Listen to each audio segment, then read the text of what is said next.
Hello, my beautiful people. If you're over 60, like your girl is, and you've started your weight loss journey over and over again, let me save you years and years of frustration.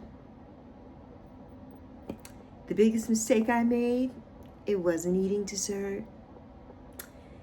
It wasn't skipping exercises. No. It wasn't even a lack of willpower. It really wasn't. The biggest mistake I made was believing that my body should behave the same way it did when I was 30 years old. No. I kept fighting my body instead of learning it. Everything began to change the day I stopped asking the question, why is my body betraying me?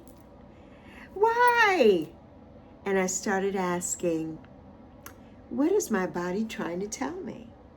So grab a snack and come on back and let's get into my biggest mistake.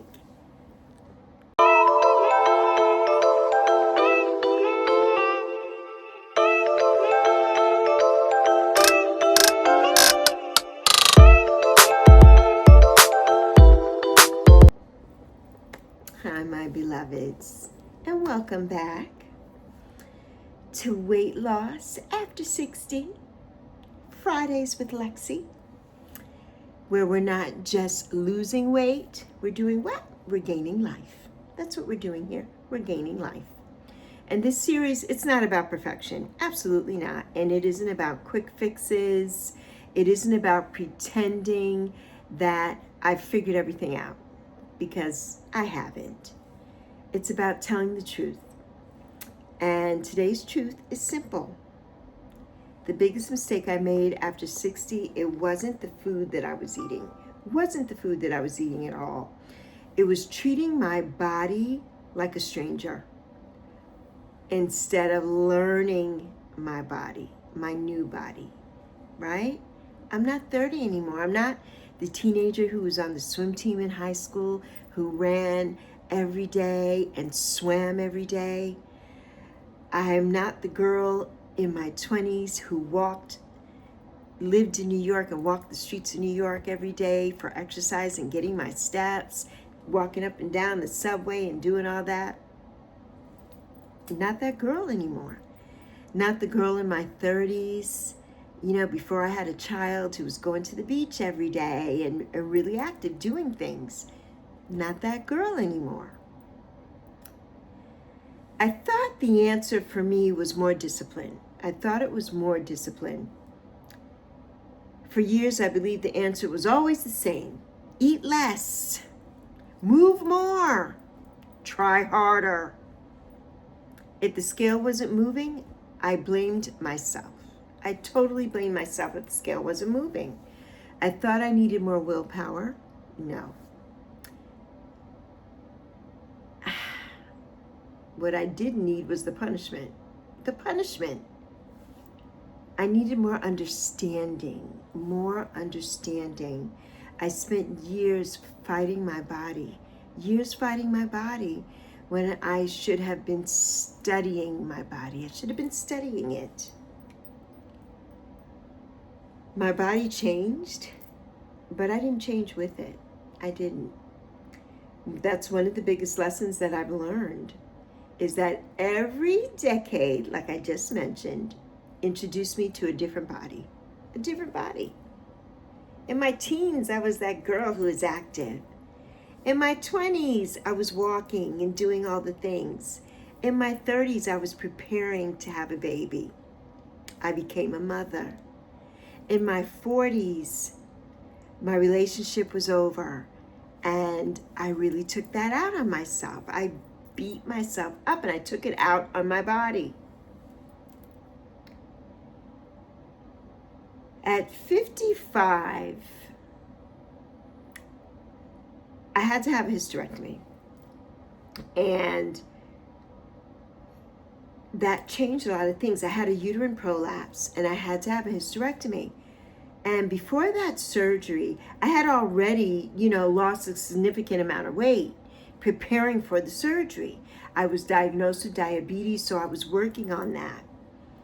And I'm so grateful because it helped me recover. It helped me through my recovery process. But after that surgery, I went directly into menopause, no stops. My body changed and the rules changed. And this aging process, now at almost 62 years young, I can't expect my body to respond the same way it did in my 20s, my 30s, and my 40s. I can't expect my body to respond the same way. I've lost weight before. I've gained weight before. I've probably lost hundreds of pounds over my lifetime because every season of life required something different. Every season of our lives requires something different. And this season requires something different too. Diabetes, oh my goodness. Living with type 2 diabetes means learning what makes my body feel good and what doesn't. And it's a daily partnership. I'm grateful that I've been able to eliminate some medications, but it's still something that I have to respect every single day. I have to respect it every single day. And stress is real. But I've also learned that I can only control what I can control, right? I cannot control anything that I have no control over. I know it sounds redundant, right? But we can't. If we don't have control over something, there's nothing we can do about it. There's nothing we can do about it. And that stress, you're like, oh, this is happening, that's happening. Honey, if you have no control over it, it just has to happen. You just got to let that go. And I've learned that. I've got to let certain things go. You have to. We have to. And grief, whew, that was a big one for me. When my mother passed away, grief became part of my journey. And food became comfort for me. For a while, I tried to soothe myself and soothe my heart with something that could never heal it. Food couldn't heal my heart. And recognizing that was important, that was one of the most important steps forward for me, was realizing and recognizing that food is not going to heal me. Eating more is not going to heal me. Absolutely not. It's not going to change the fact that my mother passed away. It's going to give me that little hug and comfort for a second. But everything else that comes with that is going to last a lifetime if I don't get a hold of it. Sleep? That's a whole nother thing. Sleep has been such a challenge for me. And I'm sure for some of you as well. For years, I struggled with insomnia during perimenopause. I couldn't sleep at all. The night sweats. I went through that for years. Years before I even turned 50, I went through perimenopause. And it's better now, but there are still nights when I don't get enough sleep. And I've learned sleep matters. And when you're on a weight loss journey, you need your rest. Your body needs to rest. It needs to do that, to regenerate and rest and get your metabolism going. All of these pieces matter. Each one of the tenets I've just mentioned, all of them matter. The rules changed, but I kept trying to play by the old rule book. But then I started paying attention. Today, instead of criticizing my body, I observe it. I observe. Hunger? Oh, yes. Some days I'm simply not hungry. I'm just not. But I still know my body needs that nourishment. We need that nourishment, and we need the protein, especially at this age, over 50 and over 60. You've got to have that protein. And for me, the fullness, for the first time in my life, and I attribute this to being on a GLP-1 now, I actually hear my fullness signals. I actually hear them. When I'm full, I'm finished. I push the plate away. I don't try to eat my whole plate. I'm not a part of the clean plate club anymore. Not a part of that club anymore. I don't have to do that. I don't have to clean my plate anymore, right? And the energy, we want to have so much energy in our days, so much energy.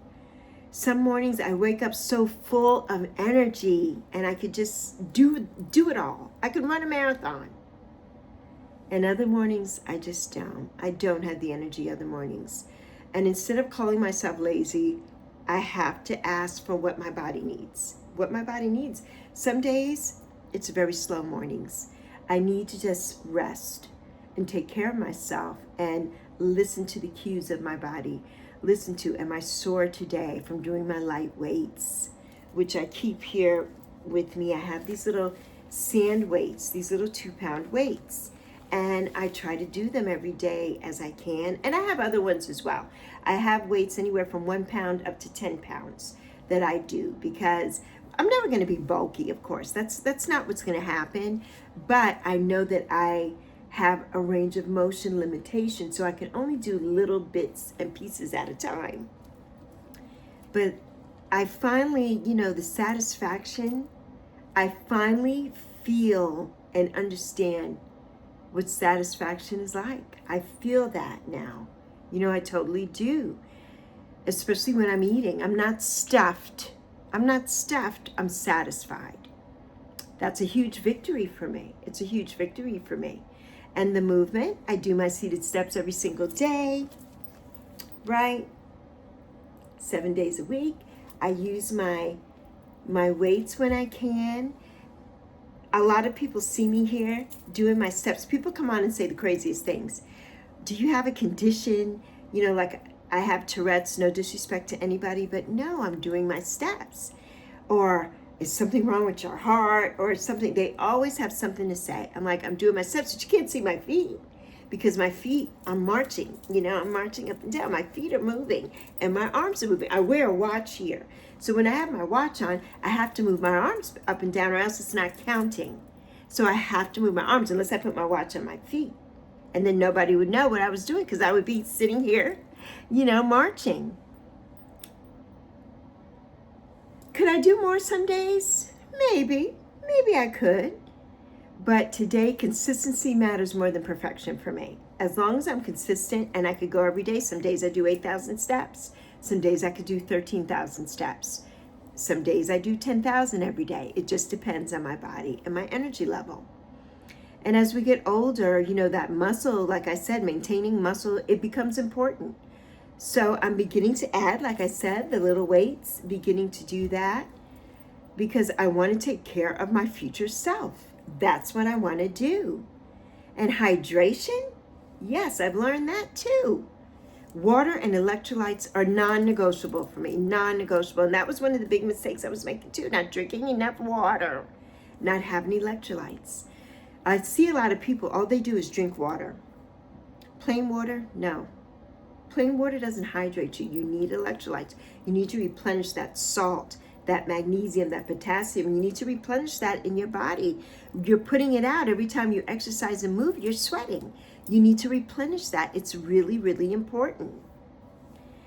And I know how much better I feel when I'm hydrated. And when I do drink my electrolytes every single day, I do. And here's something else that I've noticed about my own body.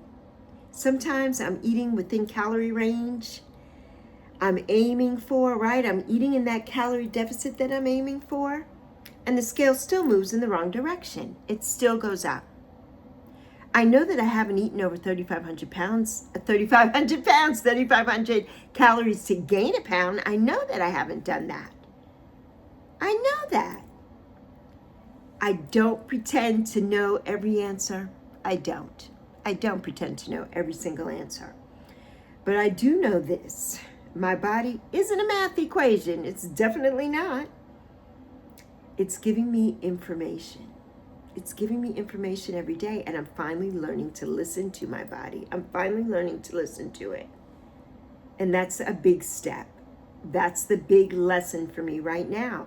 My body, it's not my enemy. Our bodies are not our enemies. My body has carried me through so much joy. My body has carried me through grief. It has carried me through motherhood. One of the best things that ever happened to me in my life was getting pregnant and becoming a mom. That was one of the best things that ever happened to me at the age of 33. That was just amazing. Our bodies can do hard things. My body has carried me through illness. My body has carried me through healing. My body has carried me through every season of my life. Every season of my life. I'm not trying to become the woman I was when I was 30. That ship has sailed. That was over 30 years ago. I'm not trying to become that person anymore. I'm not trying to become her. I'm learning how to care for the woman that I am today, in this moment. The woman that I am today. This is my second act. This is it. And this is where the weight has to come off and stay off. It has to. Not because I hate my body. Absolutely not. I love my body. I love myself. It's because I love it enough to learn it. To learn our bodies. Our bodies are teaching us something new every single day. Right? But we have to pay attention. So we don't make the big mistakes. We have to pay attention. So if you're over 40, if you're over 50, over 60, or honestly, at any age, and you've ever felt like your body isn't cooperating with you anymore, you know, I want you to know something. You're not a failure because your body changed. You're absolutely not a failure because your body changed. Your job isn't to punish your body. It's not. Your job is to learn it, to learn what your body is trying to tell you. Learn those cues, learn them. Listen to your body, learn them. Around here, you know, we don't chase perfection. That's not what we're doing at all, especially in this weight loss series after 60. Definitely not chasing perfection. We're studying our bodies. We are giving ourselves grace. And we keep showing up. We keep showing up every single day, no matter what. You got to keep showing up for yourself. And every Friday, we're not just losing weight. We are gaining life. We're not just losing weight, we are gaining life. So you know that I see you. I'm proud of you.